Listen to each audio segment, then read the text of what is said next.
Welcome to History Beyond Sleep, where we uncover the secrets the textbooks tried to hide. In the stillness of ancient time, where the wind carried the scent of river reeds and the hum of distant prayers, there lay a land between two silver-blue serpents, the Tigris and the Euphrates. These waters did not merely flow, they cradled, whispered and remembered, and between them, like a jewel pressed into the palm of time itself, was born a city of wonder, Babylon. Its name in Akkadian meant Bab-Ailu, the gate of the gods, a title not given lightly. For this city, wrapped in myth and marvel, was no mere collection of mud-brick dwellings. It was a heartbeat in the body of ancient civilization. From its earliest beginnings, Babylon pulsed with intention, a place where men met gods, and the heavens seemed only an arm's reach away, long before the towering ziggurats and terraced gardens of lore. Babylon was a quiet settlement upon the plain, nourished by silt and the sun. Here, humanity etched its first questions into wet clay, questions of trade, of harvest, of fate. And in return the rivers gave life, the earth gave grain, and the stars gave stories. The first kings rose in silence, ruling over fields that shimmered gold at dusk. They were shepherds of both land and order, guardians of canals that guided not just water, but life itself. The city grew not in haste, but in harmony, expanding like a slow breath drawn across centuries. Babylon was built in rhythm, its bricks sun-dried, its streets curved to the will of wind and river. But even in these early years, whispers already stirred, whispers of a place touched by more than time. Travelers from distant lands, traders. From Elam, scribes from Sumer, brought tales of the city where priests climbed stone altars to speak to the stars, where statues wept in moonlight, where a voice greater than kings ruled quietly from within the temple walls. Babylon, they sighed, was not just a city. It was a mirror held up to the cosmos dot by 1900 BCE. Babylon was rising, no longer just a settlement, but a name carried on caravan wings. Empires would clash over it. Prophets would weep for it. Kings would dream of it as they laid in foreign tombs. And yet, here in its quiet beginnings, it simply breathed, waiting for the centuries to come.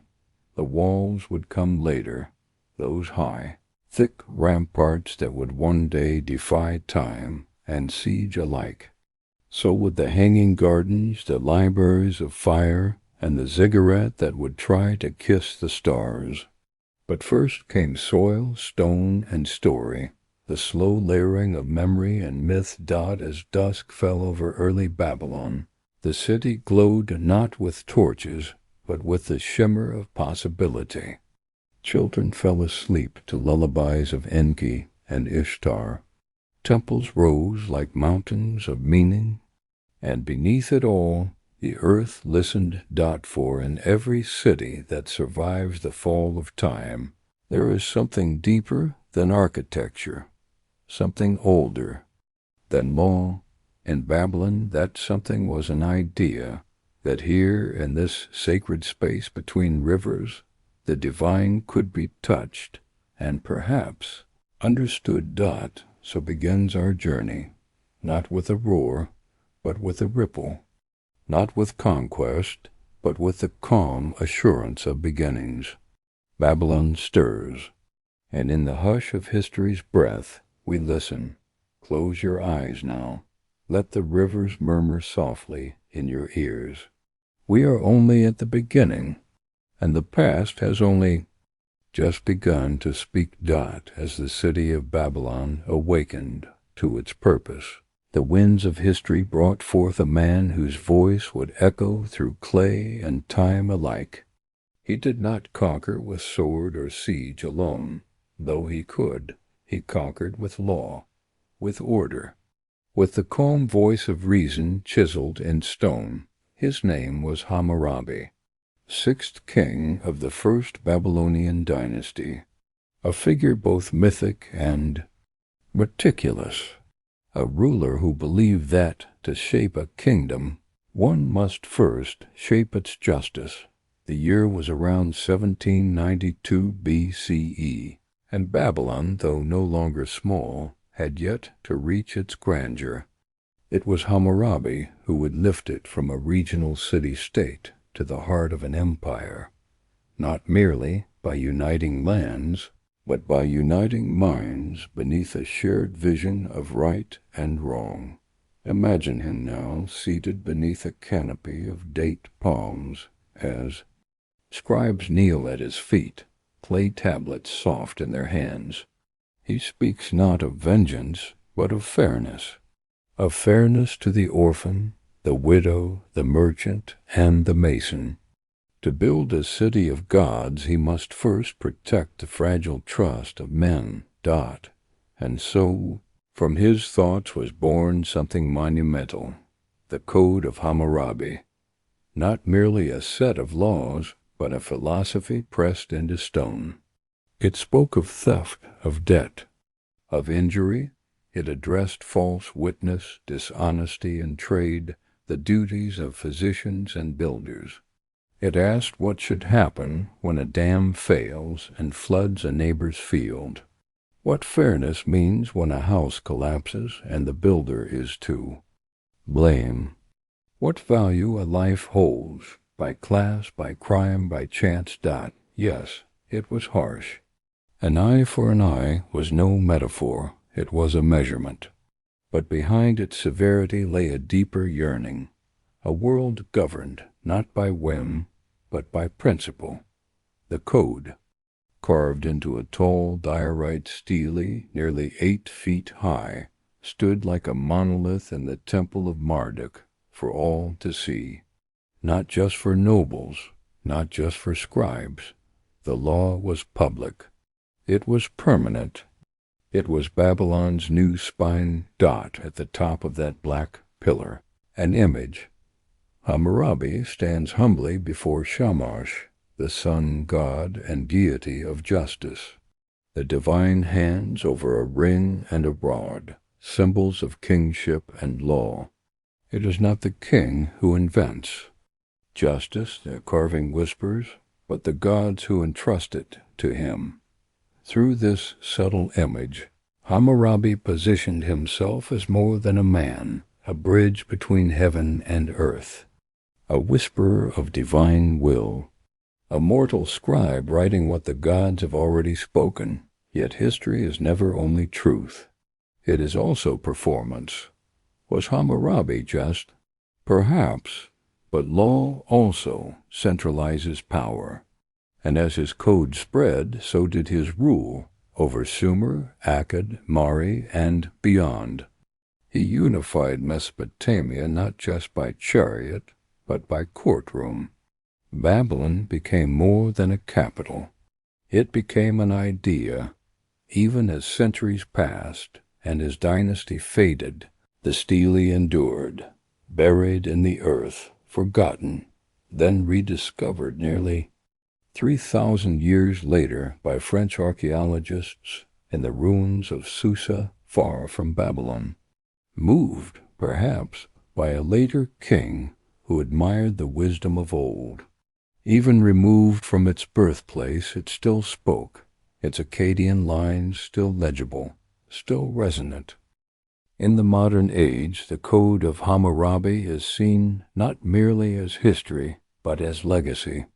One of the earliest comprehensive legal codes known to humankind, an ancestor to constitutions, commandments, charters of rights. Yet what is most striking is not its punishments, but its voice, firm but thoughtful, ancient yet strangely familiar. It speaks of the same struggles we still face: fairness, responsibility, dignity. And in this way, Hammurabi still whispers, "Close your eyes now, And imagine that stone arising from the earth, its surface worn by time, but its meaning still clear. Justice, it says, is a burden, but also a blessing, and somewhere beneath the dust of Babylon, perhaps the original Stele still waits, silent, upright, listening. For justice never truly dies.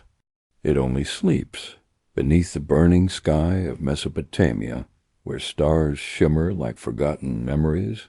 There once stood, or so the legends say, a tower so vast, so bold, that it tried to speak the language of the heavens. They called it Etemenanki, the house of the foundation of heaven and earth. To walk its base was to wander a world unto itself.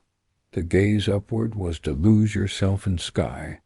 7 layers rising, like thought toward the unknown, each one colored, carved, and consecrated. Here man dared to build not for shelter, but for significance. Etemenanki was no ordinary ziggurat. It was the pulse of Babylon's pride, a staircase for gods, a monument that mirrored the stars. Constructed for Marduk, the patron deity of Babylon, it was said to be the axis where heaven met earth, the link between the mortal and the divine, but whispers from distant lands called it by another name, the Tower of Babel. In Scripture, it is told that humankind, unified by a single tongue, built a tower to reach the heavens. God, seeing their pride, scattered them, dividing their language and their ambition. From this scattering, Babel was born, cursed with confusion. But was this merely a tale, or a warning, or a dim echo of something that once stood tall, casting long shadows over the Euphrates?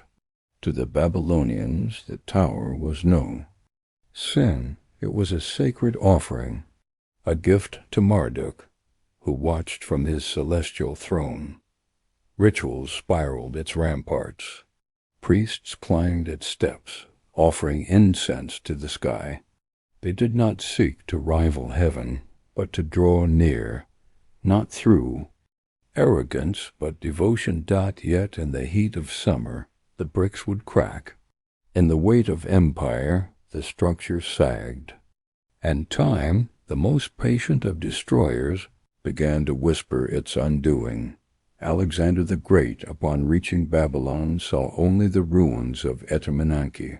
He commanded it be rebuilt, intending to honor it, or perhaps to harness the energy it once held.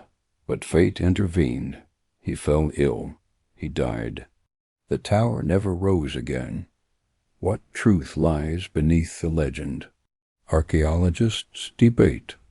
Some claim its foundations remain massive, square, sun-baked. Others say the Bible's story was never about a building, but about boundaries between man and God, ambition and humility, language and silence, and yet the symbolism endures.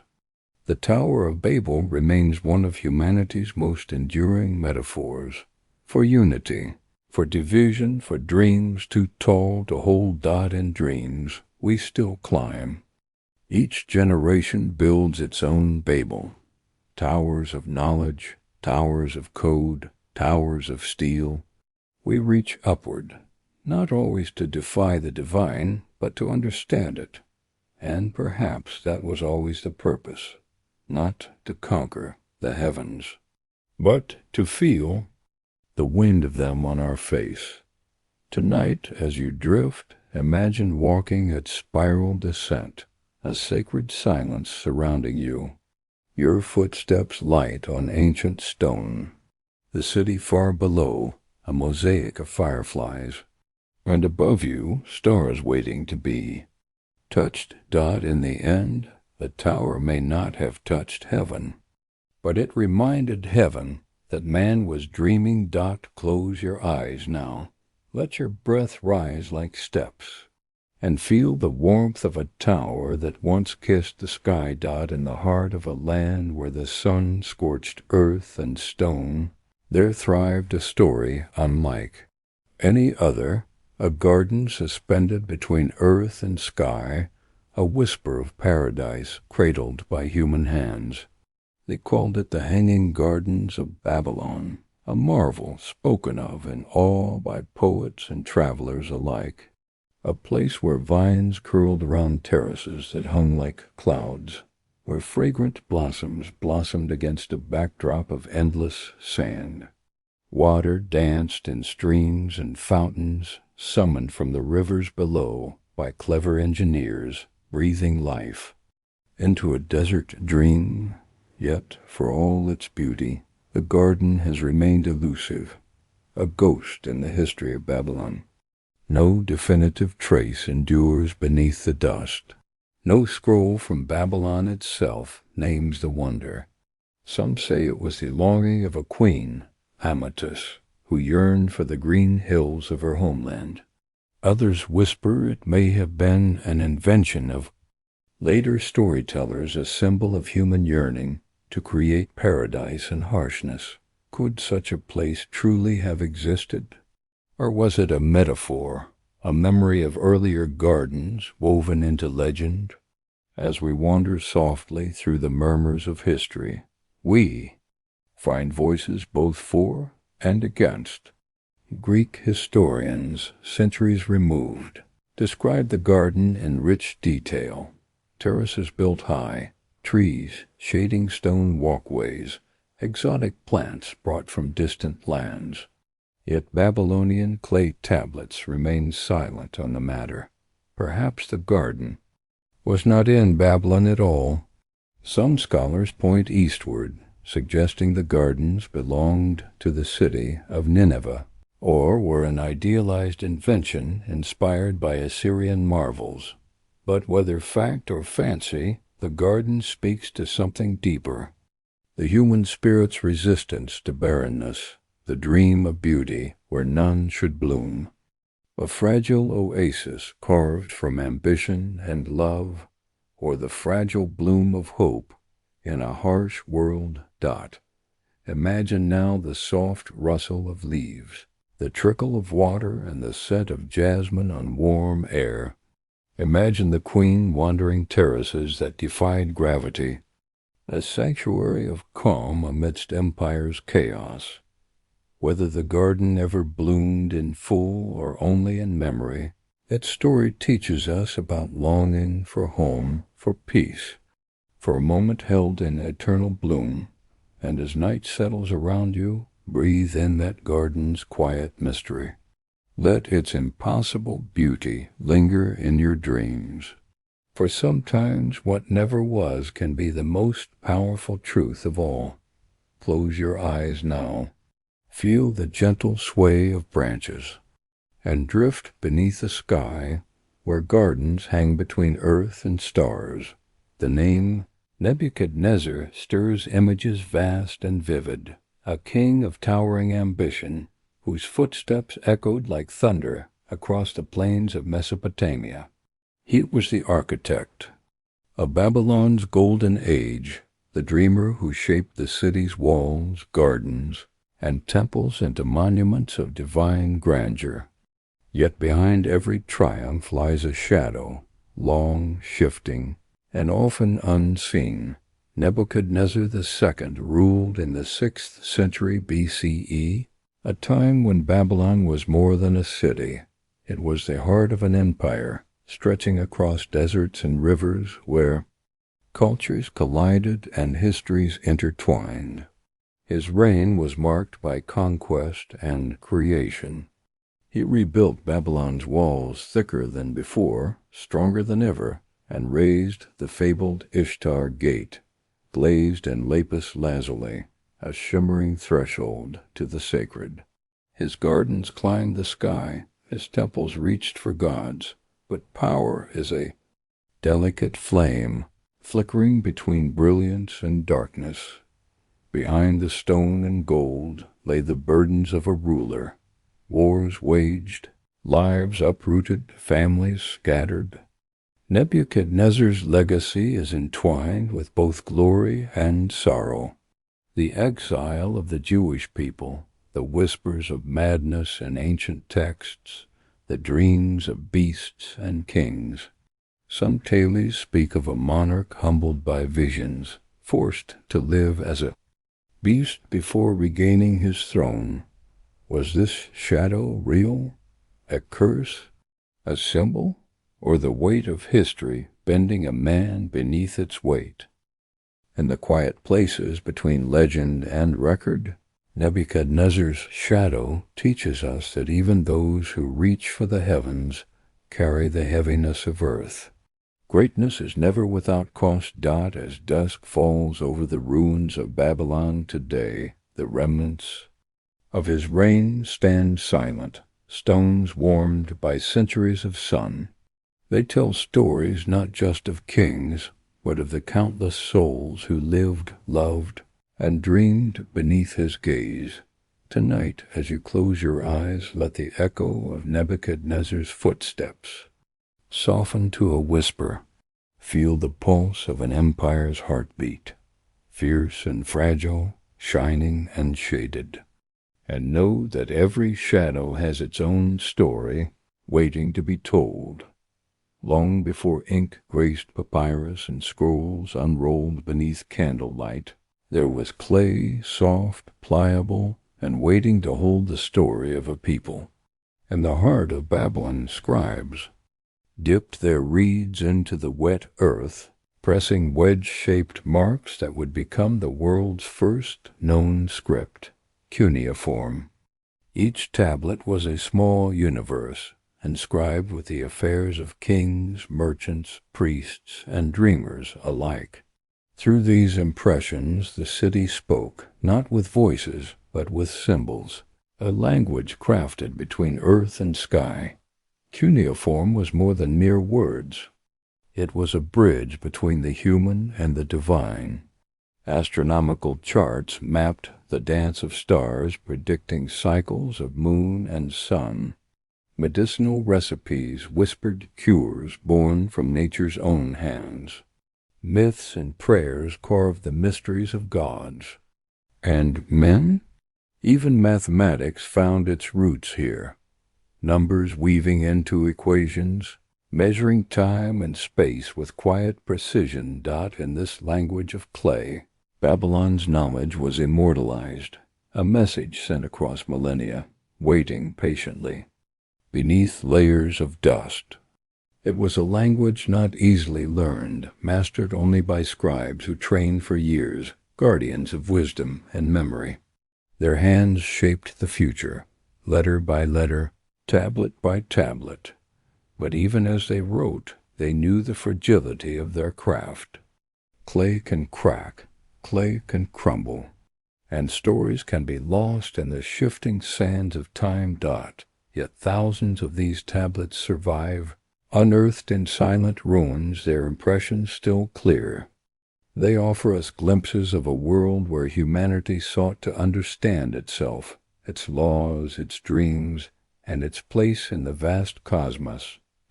Tonight, as you rest, imagine the quiet scribe, reed in hand, the soft scrape against moist clay.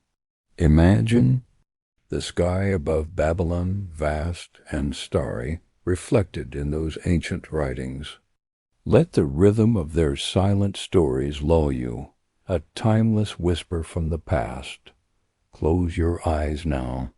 Feel the weight of centuries in your hands, and listen to the language of clay and stars, beneath the endless dome of night, where the moon sails slowly across a velvet sea of stars. There stood a temple unlike any other, the sanctuary of Sin, the god of the moon. Here, in the city of Babylon, the Magi gathered, priests not only of faith, but of secret knowledge and cosmic insight. They were the keepers of the night's mysteries, readers of the skies, interpreters of the divine whispers woven into the silver light. The Moon Temple was a place where science and spirit intertwined, where the movements of celestial bodies were mapped with reverence and precision. The Magi charted the heavens, predicting eclipses and cycles, understanding the rhythm of time itself. Their rituals echoed softly in the temple chambers, chants rising like smoke, incense curling. In silent prayers, these priests were not merely worshippers. They were scholars and astronomers, alchemists and advisors to kings. Their wisdom guided the empire's destiny, linking the fate of men to the path of stars. They believed the moon was a guardian, a watchful eye overseeing the ebb and flow of life below Dot, yet their knowledge was sacred and secret, guarded behind walls carved with cuneiform and sealed by oath. To the common people, the Magi seemed almost otherworldly, part human, part something beyond. Some whispered they could peer into the future, that their dreams were messages from gods. Others feared their power, sensing the weight of mysteries too deep for mortal minds. Dot in the cool, quiet hours before dawn, the Magi's voices would rise in harmony with the first light, invoking protection, wisdom, and balance. They understood that the universe was a delicate dance, light and shadow, order and chaos, and they sought to maintain its fragile harmony. Tonight, as you close your eyes beneath the same stars they once watched, imagine standing within the cool stone of the Moon Temple. Hear the soft murmur of sacred chants. Feel the pulse of ancient wisdom, timeless and serene. Let the moon's gentle light cradle your thoughts, guiding you into a peaceful dreamscape. Close your eyes now. Let the quiet power of the Magi surround you, and drift softly beneath the watchful gaze of the moon. Dot in the still heart of Babylon, hidden behind temple walls and guarded corridors, there once existed a sanctuary of thought, a library vast and sacred where the minds of a civilization had been pressed into clay and stored for eternity. It did not whisper. It waited, silent, patient, holding in its darkness the voices of mathematicians, doctors, priests, and poets. Here, knowledge was not fleeting. It was preserved in stone, fired in the heat of certainty, and buried in the sacred trust of scribes. But like all things sacred, it carried a price. The Library of Babylon, though lesser known than its Assyrian cousin in Nineveh, was no less wondrous. Thousands of cuneiform tablets lay shelved or stacked, holding formulas for medicine and astronomy, incantations to ward off evil, omens carved from the flight of birds, and legal records that shaped the fate of empires. Every facet of life, from the arrangement of the stars to the weight of grain in the market, was recorded, yet no one speaks of where it went, because Babylon's library did not fade. It vanished. Some say it burned, consumed by the fires of conquest, when invaders breached the city and torched its soul. Others say it was hidden, its most potent knowledge sealed beneath layers of earth to protect it from those who would misuse it. A few believe it was cursed, that the scribes who knew its true purpose ensured its silence, fearing what might happen if certain truths resurfaced. For knowledge in its purest form is not always gentle. It can heal or unmake, reveal or destroy. Dot in the tablets that remain, scattered in museums, stolen in war, buried and broken. There are glimpses of what once was, descriptions of forgotten rituals, star charts that rival modern accuracy, curses etched beside formulas, warning those who read them without permission. A tablet found near the runes read simply, "Whoever removes this May the gods blind his eyes and break his mouth with silence. It is said that during modern excavations, strange things occurred. Scholars fell ill. Artifacts were misplaced. Records inexplicably disappeared. Coincidence, perhaps, or the long reach of a library that never wished to be disturbed. And still the pull remains. For in the heart of every seeker is the desire to uncover what was lost, to open every sealed chamber, to decipher every ancient word. The past calls, the past tempts, but perhaps some knowledge sleeps for a reason. Tonight, as you drift toward slumber, imagine rows of clay tablets stacked in quiet order, their markings untouched for millennia. Feel the weight of ideas too heavy for light, too sharp for careless hands.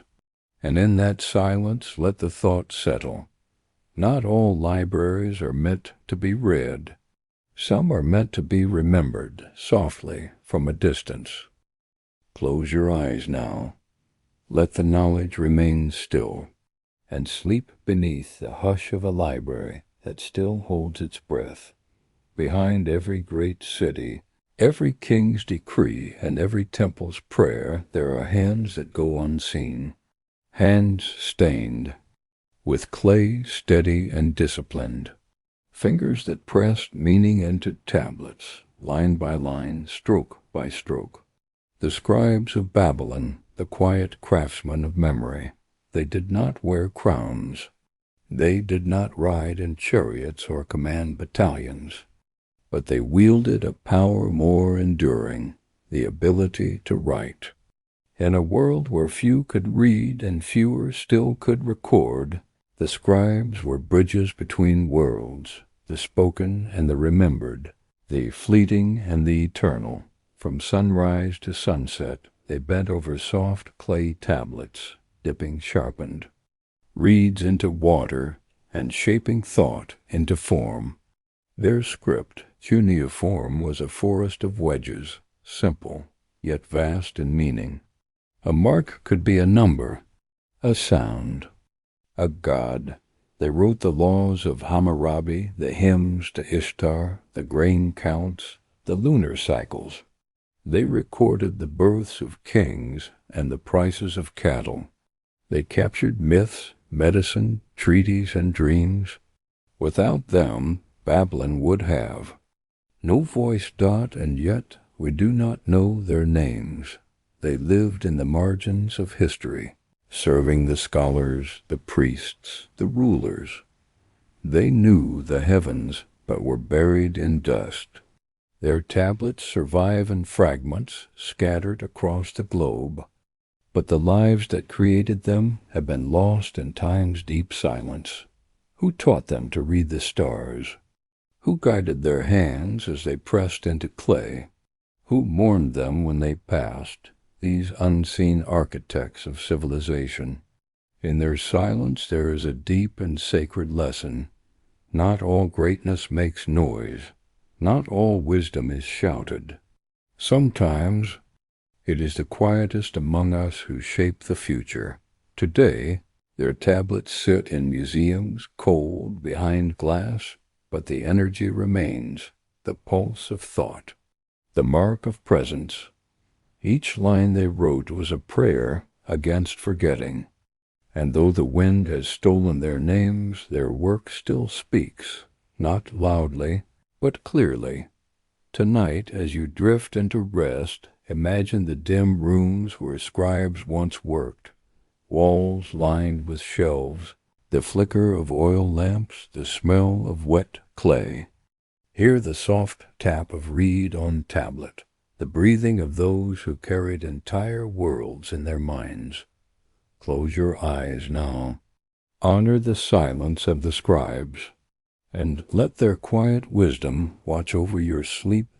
In the twilight between faith and empire, where prophecy echoed louder than sword or crown, one figure rose like a flame in the dark, a dreamer, a visionary, a man called Daniel.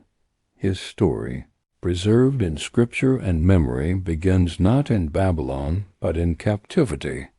A youth taken from Jerusalem, exiled, uprooted, displaced, yet destined to become a voice that would outlast kings. He did not come with power, he came with visions. And in a city of gods he spoke of one God alone, in the courts of Babylon. Daniel was more than a foreigner. He was a puzzle. He could read dreams when no one else could. He saw images in sleep of statues shattered, beasts rising, kingdoms collapsing like wind-blown sand. Nebuchadnezzar trembled before him. Belshazzar fell under the weight of his words, and the empire for a moment seemed to listen. Yet what happened next remains cloaked in silence. The book of Daniel tells many things, of lions silenced in their den, of writing on the wall, of divine judgment and miraculous survival. But then, as quickly as he appeared, Daniel vanishes. No death is recorded. No grave, no farewell. The prophet who spoke with kings is suddenly gone. Where did he go? Some believe he lived out his years in quiet service, advising Persian rulers after Babylon fell. Others say he returned to his homeland, old and weary, to die in peace beneath foreign stars. But a few, a whispered few, claim he never truly died at all. Ancient mystics tell of a hidden tomb, deep beneath Babylon's ruined foundations, sealed with prayers untouched by time. In it, they say, lie the scrolls of Daniel, the unwritten prophecies never shared, too terrible or too beautiful for the world to know. Others suggest he walked away from history, stepping beyond the page into myth. For Daniel was not just a man. He was a message that even in the heart of empire a quiet voice could shake stone, that dreams could carry more weight than armies. And so his disappearance leaves more than a gap. It leaves a question, one that lingers across time, like the echo of footsteps just out of sight. Perhaps that is the nature of prophets, to speak, to warn, to vanish, leaving behind not answers, but the courage to seek them. Tonight, as you drift beneath the stars Daniel once read like scripture, imagine his last steps, calm, unafraid, taken into a quiet no scroll could hold. And know that some truths are not buried, they are simply waiting. Close your eyes now. Let the dreams come gently, for the prophet has spoken, and in silence he still remains. They say Babylon shimmered not only with legend, but with gold, not in the way of scattered coins, but in vaults and altars, and ceremonial cups and divine ornaments, and offerings made to gods who watched from gilded thrones of silence. Gold in Babylon was more than wealth. It was devotion. It adorned the temples of Marduk and Ishtar, lined processional ways, and caught fire in the evening light like frozen sun. But when Babylon fell, not once, but many times, that gold, once guarded by priests and kings, vanished. Like a dream at dawn, some of it, we know, was taken by conquerors. When Cyrus the Great marched into Babylon in 539 BCE, he did so not as a destroyer, but as a strategist. He respected the city's gods, even restored some rituals. Yet even he could not resist the temptation of what lay hidden beneath the ziggurats. Gold was moved, shifted, accounted for, then lost. Persian records list gifts to temples, but Babylon's gold never fully reappeared. Later, when Alexander the Great arrived, he found the great city crumbling. He wept at its decay, And again he sought its wealth, not merely for conquest, but for vision.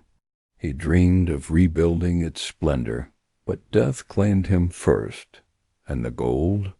It remained, or so some believe, buried. Not all plundered, not all taken. Some say the priests hid it as invaders approached, sealing it beneath the foundations of temples, marking the entrances with curses etched into stone. There are tales of expeditions quiet, unrecorded, of tunnels dug beneath Babylon's ruins in the 19th and 20th centuries, searching for what ancient scribes hinted at, a treasury untouched, asleep beneath layers of ash and time. But each dig ended in mystery, flooded passages, collapsed chambers, untranslated warnings in cuneiform. He who breaks the seal shall have no name among the living. Some even speak of rooms that were found and then covered up, not by kings but by modern silence. Perhaps the gold is gone. Perhaps it never existed in the way we imagined. Or perhaps it still waits, quiet and listening, beneath the dust, not just metal, but memory. A reminder that empires pass, but the hunger for their treasures does not. And yet, more precious than the gold itself is the truth it carries, that some wealth lies not in what glitters, but in the questions it leaves behind. Tonight, as you drift into sleep, imagine walking the halls of a buried treasury. Feel the weight of history around you, heavy, golden, and silent. Close your eyes now. Let the treasure remain untouched, and listen to the hush of a city that once glowed with sacred fire. Step softly through the echoes of time, and you may find yourself standing before a portal unlike any other, the Ishtar Gate of Babylon, a shimmering threshold crowned in the color of twilight. Constructed during the reign of Nebuchadnezzar II, this gate was more than a mere entrance. It was a passage between worlds, the boundary where the earthly city met the divine realm, wrapped in walls of brilliant blue glazed bricks that seemed to catch the sun and hold it, even in shadow. The bricks bore the images of sacred beasts, lions stalking in regal procession, dragons coiling with silent power, bulls poised in eternal strength. Each tile was a story, a prayer, a promise cast in fire and clay. The blue of the gate was not just pigment, but the color of lapis lazuli, a stone prized across empires for its connection to the heavens and the god's dot as you passed beneath its arch. You were entering not only a city, but a sacred narrative. Ishtar, goddess of love and war, watched from her throne of stars, guarding the gate with fierce grace. Her presence was felt in every carved creature, every glowing tile. The gate was a guardian and a storyteller, declaring Babylon's power and protection to all who came near Dot in its glory days. The gate was the starting point of grand processions, where priests and kings paraded before assembled crowds, their voices lifted in hymns carried on desert winds. It was a symbol of unity and strength, a reminder that the city was a divine creation, born from the cosmos itself. Yet, as centuries slipped by, the gate fell silent and was swallowed by earth and time. It was only in the modern era, excavated brick by brick, that the Ishtar Gate revealed its secrets once more. Reassembled far from its birthplace, it now stands in a museum, a portal not to Babylon, but to memory itself. Tonight, as you close your eyes, imagine walking beneath that vast archway, feeling the cool blue glow surround you. Hear the whispered prayers of a people who believed their city was a gift from the gods. Feel the pulse of history, steady and warm. The gate of blue fire was not just stone and color. It was a promise that even when empires fade, beauty and belief endure. Close. Your eyes now.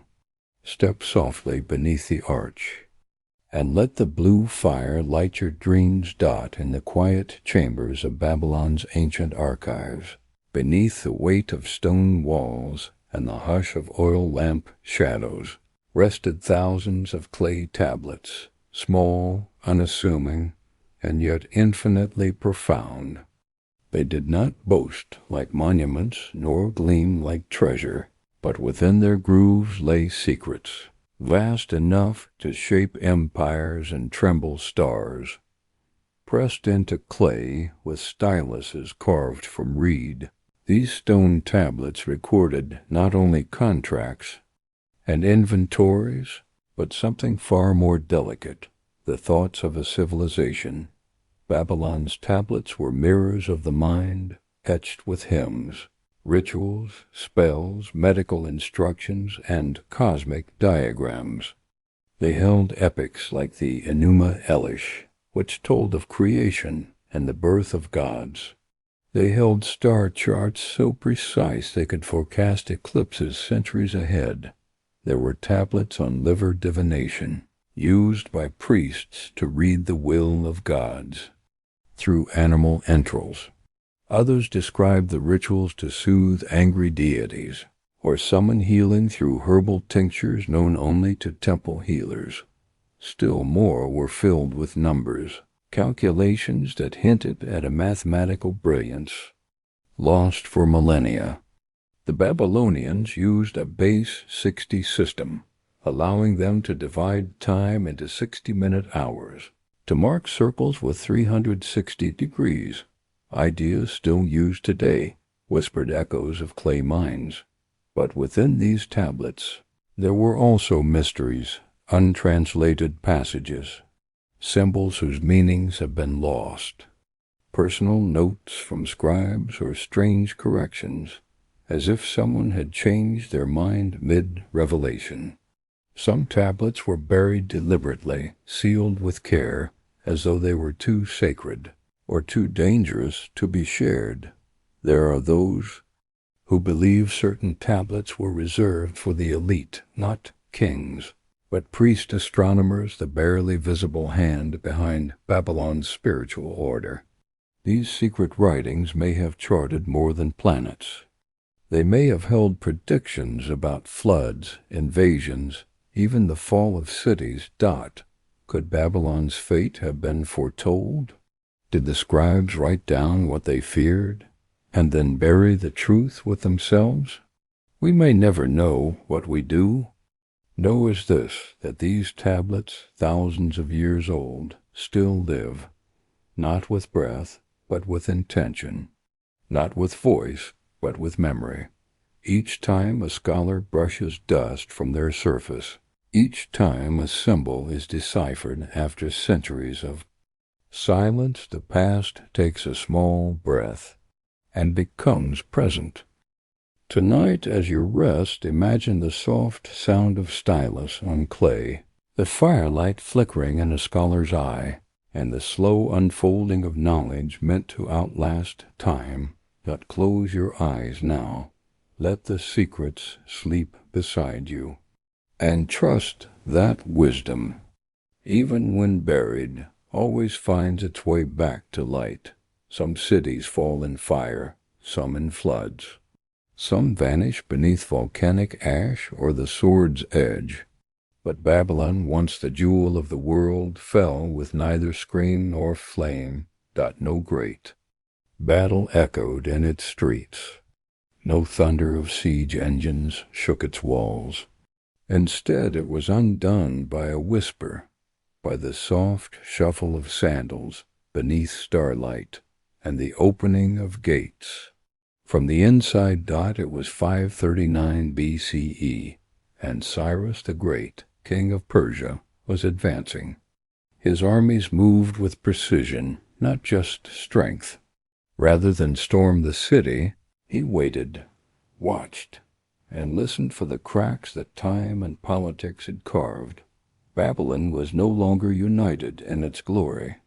Priests murmured of a king, Nabonidus, who had neglected the gods. Citizens grew weary of instability, longing for calm, for order. And so, under cover of night, as the city feasted in ritual, Cyrus's forces diverted the waters of the Euphrates, slipping beneath the walls where the river once flowed. The mighty gates were opened from within, and just like that, Babylon fell. There was no burning of temples, no sacking of shrines.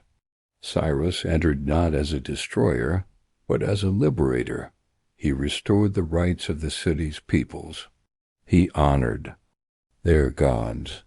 He even returned exiled peoples, including the Jews, to their homelands, a moment remembered in scripture and stone alike. But even gentle conquest is still conquest. And something fragile was lost. The priesthood's power faded. The scribes' voices grew fewer. The rituals that once beat like a sacred drum through the city's heart began to fall silent. The Persian Empire had no need for the old ways of Babylon. Its temples were tolerated but no longer central. The ziggurats, once cleaned and perfumed daily, grew dusty. The language of cuneiform slowly crumbled, and with every passing decade the city shrank, not in size, but in spirit. It is rare that a civilization dies so quietly. Not with war, but with forgetting. Not with collapse, but with neglect. And yet in that silence there is something beautiful. Babylon did not scream as it faded. It breathed out one last time, like an old storyteller finishing his tale and closing his eyes beneath the stars he once named. Tonight, as you lie beneath your own sky, know that not every ending must be violent. That sometimes the greatest civilizations leave not with noise, but with grace. Close your eyes now. Feel the hush of a city that knew how to be still, and rest in the calm of Babylon's final breath. Dust drifts softly across the ruins of Babylon, a golden whispering veil that coats shattered bricks and fallen columns, settling in the crevices of forgotten walls. But this dust is not empty. It remembers that every grain carries the breath of those who came before, scribes and builders, queens and merchants, priests and wanderers. Though their footsteps have faded, their names, some spoken, many lost, linger in the warm stillness of the earth. To walk among Babylon's remains is to step into an ancient hush, where history does not shout but hums quietly beneath your feet. Here bricks are stamped with the name of Nebuchadnezzar, not once but thousands of times, a king determined to inscribe himself into eternity, brick by brick, decree by decree. Even in ruin his voice remains, but it is not only kings who are remembered. A scratched tablet in a crumbled corner bears the name of Shuba, a scribe's apprentice. Another, half buried near a temple gate, records the marriage of a woman named Arusia, her dowry listed in careful, deliberate strokes. The dust holds their stories like folded letters, never sent, never opened, but still there, waiting. It clings to fallen lions from the Ishtar gate, to the steps of ziggurats where once prayers rose like smoke, to the empty sockets of statues whose eyes once stared boldly at the sky. Even in silence Babylon speaks, and its dust is its tongue. In modern times, that dust has traveled. It lies now in museum glass cases, in boxes in university basements, on the gloves of archaeologists, and the fingertips of dreamers. And still it waits for someone to ask, to listen, to remember. For memory is not a place. It is a presence. And Babylon, though broken, is never absent. Its spirit stirs when we speak its name, when we trace the sharp angle of a cuneiform mark, when we wonder who once stood in that doorway, who wept in that temple, who loved beneath that sky. Tonight, as your thoughts drift like dust across the threshold of sleep, imagine yourself kneeling at the edge of a ruined street. Pick up a stone. Feel its weight, not heavy, but enduring. Know that even the dust remembers. And sometimes that is enough. Close your eyes now. Let memory rise from the ground, soft and slow, and rest in the presence of names the wind still carries. Beneath the towering spires of Babylon's skyline, where the city breathed and pulsed with life, lay the heart of its devotion, the temple of Marduk, the god of creation and kingship. To the Babylonians, Marduk was more than a deity. He was the architect of order, the weaver of worlds, the breath that shaped chaos into cosmos. The temple was a place of light and shadow, of whispered prayers and roaring festivals. Its walls rose high, adorned with intricate carvings and rich pigments that caught the sun's last blow. But beneath its grandeur stretched a labyrinth, a hidden underworld of tunnels and chambers, where secrets slept beneath stone. Archaeologists have long wondered what lies beneath this sacred ground. Were there chambers of ritual sealed off from the eyes of the common people? Hidden libraries filled with forbidden knowledge? Or perhaps places where kings once communed with the divine in solitude and silence? The very foundations of the temple rest on layers of older buildings, each a silent witness to centuries of faith and power. In these depths time folds upon itself, where every brick holds a story, and every shadow seems to listen. Legend speaks of secret rituals performed in these hidden halls, offerings made to Marduk that transcended the ordinary, ceremonies to renew the city's strength, prayers to protect Babylon from the ever-looming threats beyond its walls. Yet the temple was also a place of mystery and caution. Some passages were said to be cursed, sealed by priests who feared the knowledge within. Others whispered of underground rivers flowing unseen beneath the city, carrying away forgotten truths to places no man could follow. Tonight, as the sun sets beyond the desert horizon, imagine descending slowly into this subterranean world. Feel the cool air, thick with the scent of incense and ancient stone. Hear the distant echo of footsteps, the soft murmur of prayers lost in time. Beneath the temple of Marduk lies more than stone and shadow.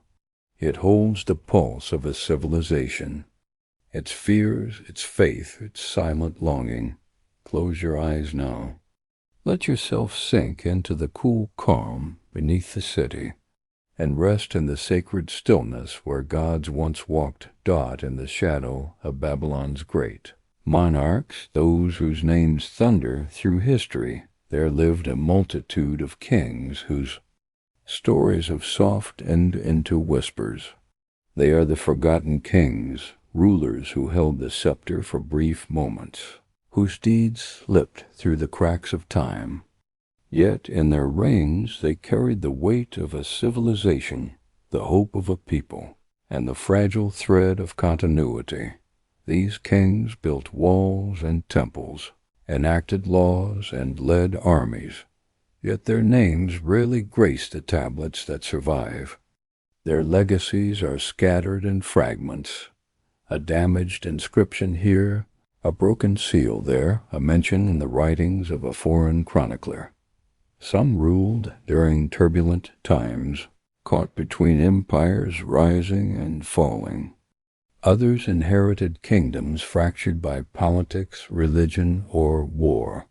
Their reigns may have been short, but their lives were no less real, marked by decisions made in quiet chambers, by the prayers whispered beneath palace roofs, and by the glances exchanged in councils of advisers.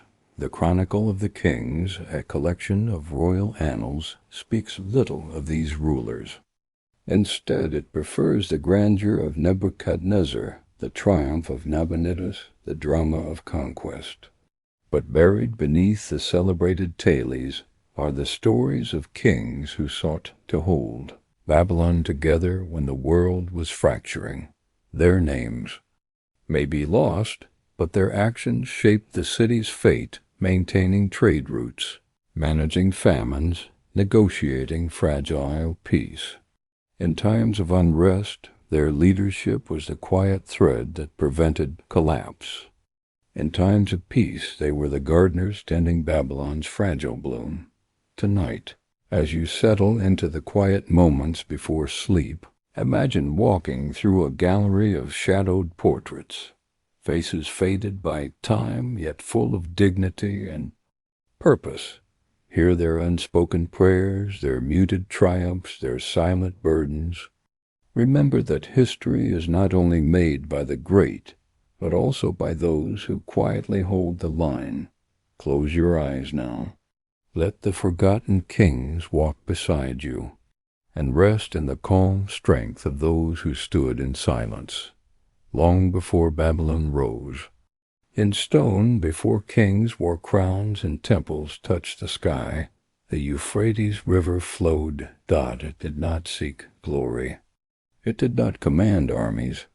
Yet without its gentle curve, its patient, meandering course, Babylon would have never come to be.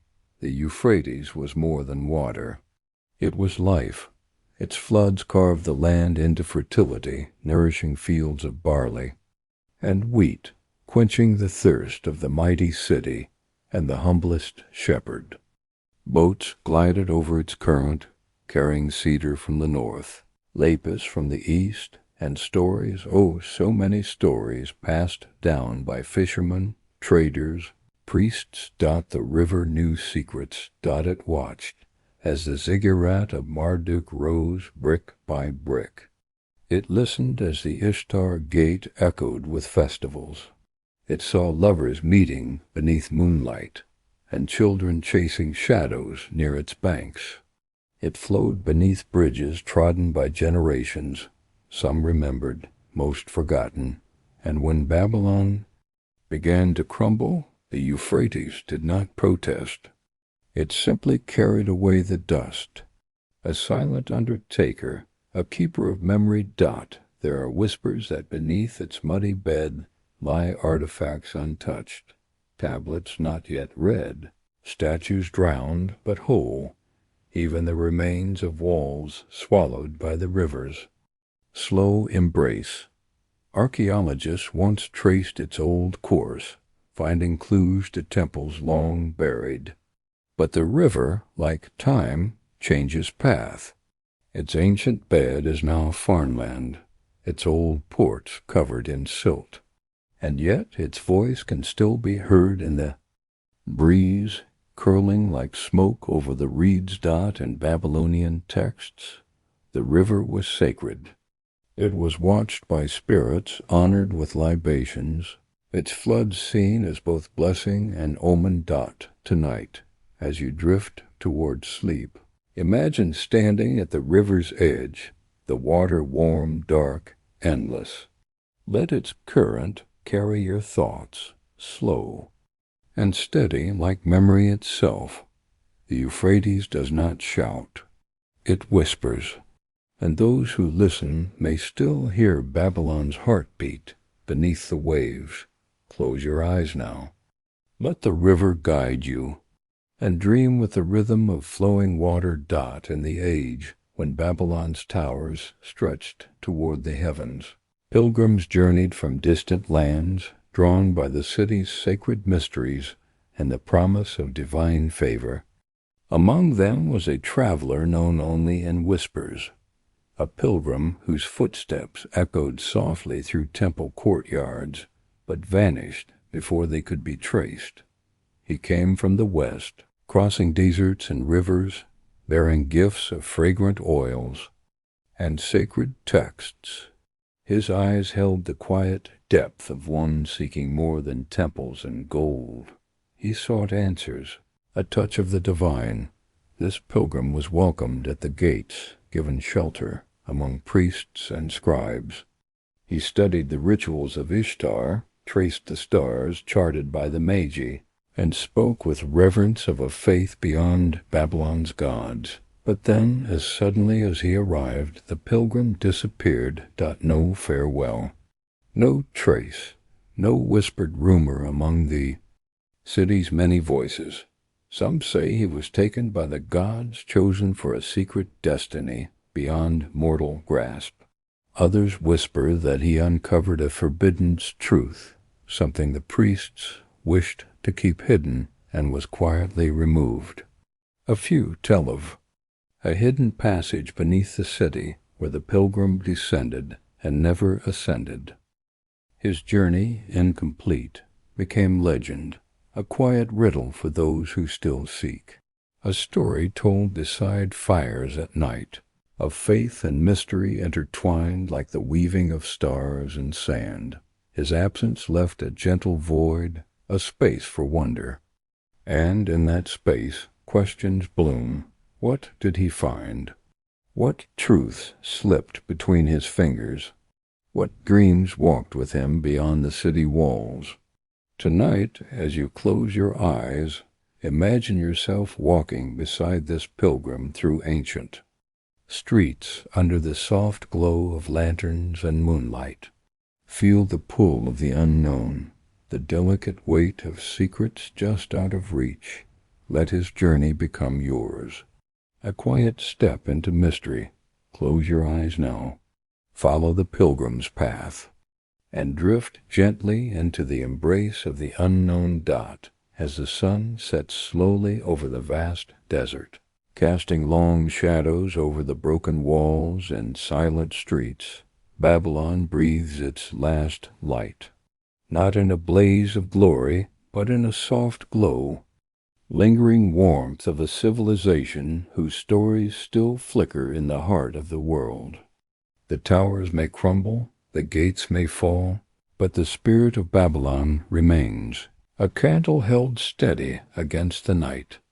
This last light is found in the echoes of songs sung by priests to Ishtar and Marduk, in the gentle prayers whispered beneath moonlit skies, and in the faded marks pressed into ancient tablets.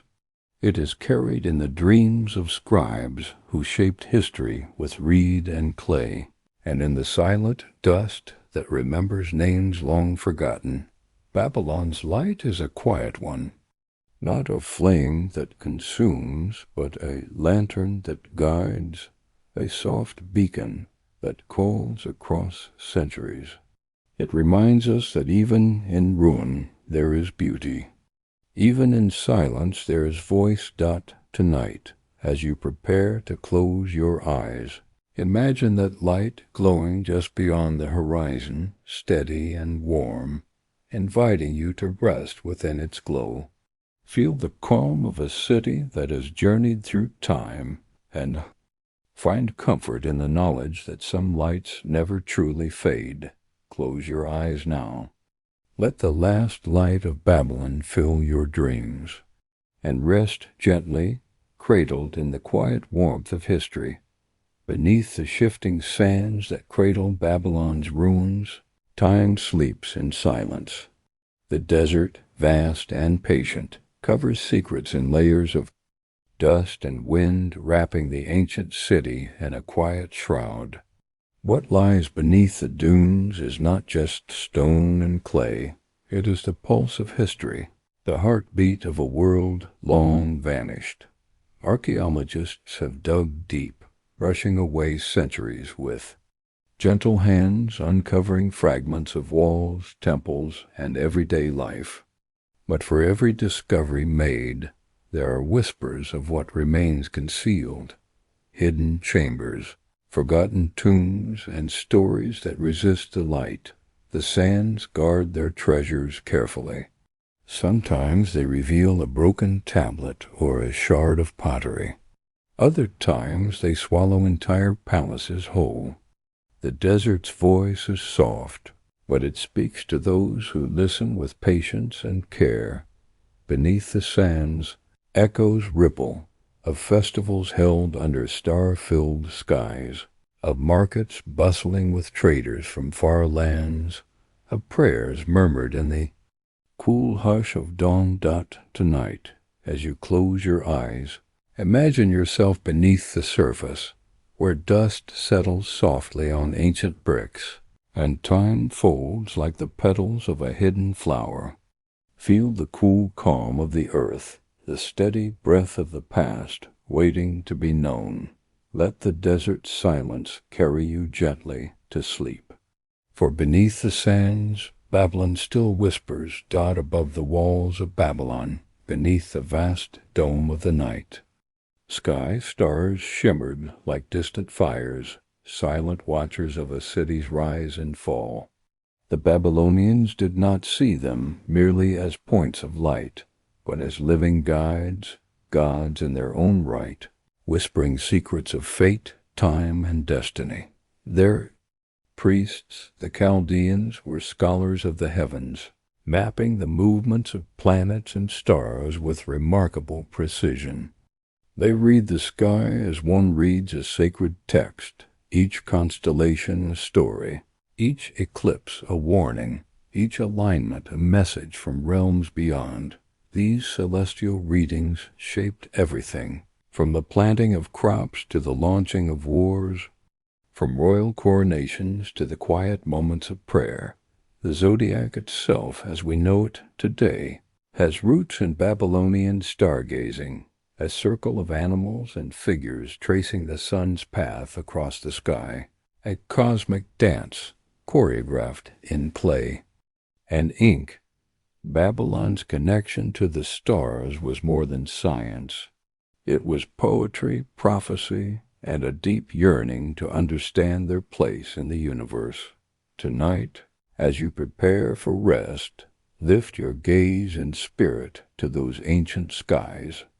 Imagine standing atop Babylon's highest ziggurat, the cool night air brushing your face, and the stars above sparkling like lanterns guiding your way. Feel the vastness, quiet, infinite, and eternal. Let the stars watch over you, their light, gentle and steady. Close your eyes now. Drift with the cosmos, and sleep beneath the watchful stars of Babylon. In the hush between empire and ruin, between myth and memory, there once stood a sanctuary, not of gold, but of wisdom, a library hidden within the heart of Babylon. It was no grand hall like Alexandria's marble wonder, but a quieter place, clay-walled, lamp-lit, lined with shelves heavy with tablets. Each tablet a voice, each voice a fragment of a world. There were texts of law and astronomy, incantations, royal edicts, histories, and hymns. Some held lists of stars, others preserved ancient languages. Still more spoke of healing herbs, temple offerings, and dreams, decoded through sacred rituals. This library, perhaps housed within the great temples or the palace itself, was kept not for the masses, but for priests, scribes, and seekers. Its knowledge was sacred, not to be used, but to be understood.